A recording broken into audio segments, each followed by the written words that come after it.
Matteus 18 vers 21 tot 35, die plig om te vergewe.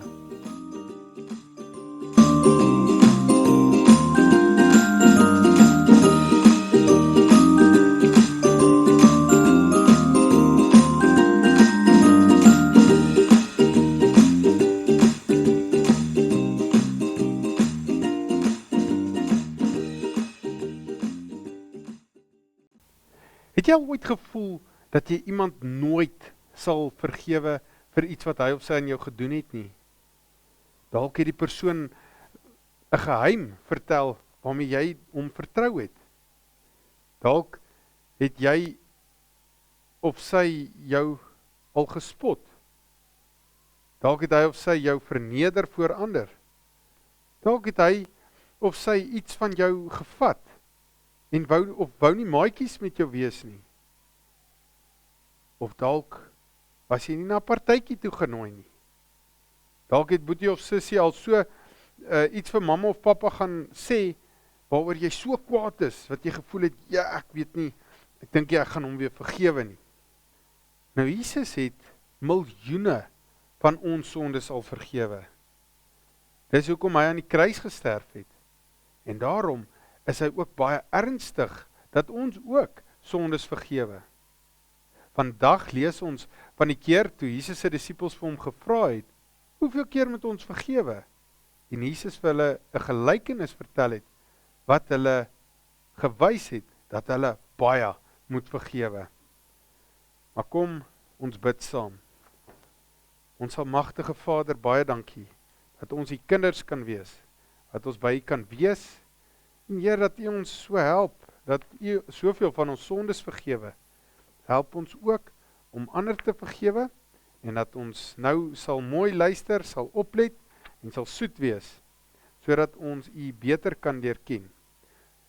Ons bid dit alles in die naam van Jesus Christus, ons Here. Amen. Vandag se gedeelte kom uit Matteus, kom ons sê die boeke saam, van die eerste 4 boeke, Matteus, Markus, Lukas en Johannes. Kom ons lees nou saam, Matteus 18 vers 21 tot 35. Daarna het Petrus na Jesus toe gekom en gevra, Here, hoeveel keer moet ek my broer vergewe, as hy iets verkeerds teen my doen? Selfs 7 keer?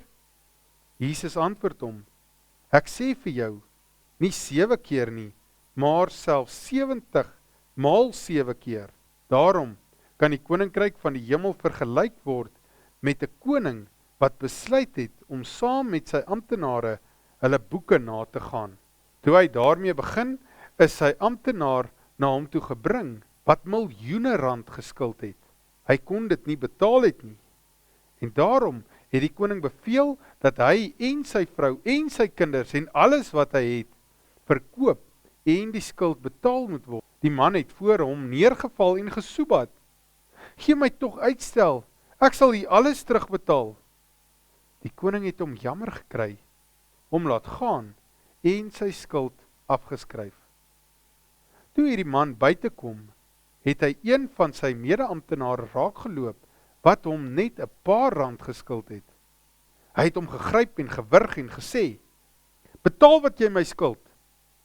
Sy amptenaar het voor hom neergeval en hom gesmeek, gee my tog uitstel, ek sal jou betaal. Maar hy wou nie, en hy het daar weg om hom in die tronk te laat gooi, totdat hy die skuld betaal het. Toe sy amptenare sien wat gebeur het, was hulle diep teleurgestel, en hulle het alles wat gebeur het, vir hulle koning gaan vertel. Die koning het hom laat haal en vir hom gesê, jou skurk, al hierdie skuld het ek vir jou afgeskryf, omdat jy my gesoebat het. Moes jy nie ook jou mede-amptenaar jammer gekry het, soos ek jou jammer gekry het nie?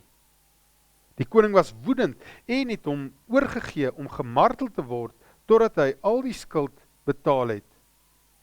So sal die Vader wat in die hemel is, ook met julle maak, as julle nie elkeen sy broer van harte vergewe nie. Ons memoriseer vers is Kolossense 3, vers 13. Wees geduldig met mekaar en vergewe mekaar as die een iets teen die ander het.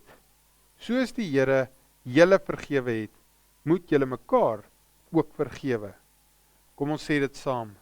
Kolossense 3 vers 13. Wees geduldig met mekaar en vergewe mekaar as die een iets teen die ander het. Soos die Here julle vergewe het, moet julle mekaar ook vergewe. Nou wat leer ons? Onthou julle toe die disippels gevra het, hoeveel keer moet ons iemand vergewe? En hulle gevra het 7 keer, Jesus gesê, nee, selfs 7 maal 7 keer. En dis baie nie. Nou onthou julle die koning in die verhaal? Wie is dit? Dit is God. Onthou julle die persoon wat miljoene geskuld het vir die koning? Dit is ek en jy. Die Here vergewe miljoene van ons sondes. En omdat ons dit nie kan betaal nie, dis hoekom hy vir Jesus gestuur het. Maar onthou julle die persoon wat die ander persoon net 'n bietjie geskuld het? Dit is die mense wat teen ons sondig. Dit wat ander mense teen ons sondig is maar min in vergelyking met dit wat ons teenoor die Here sondig.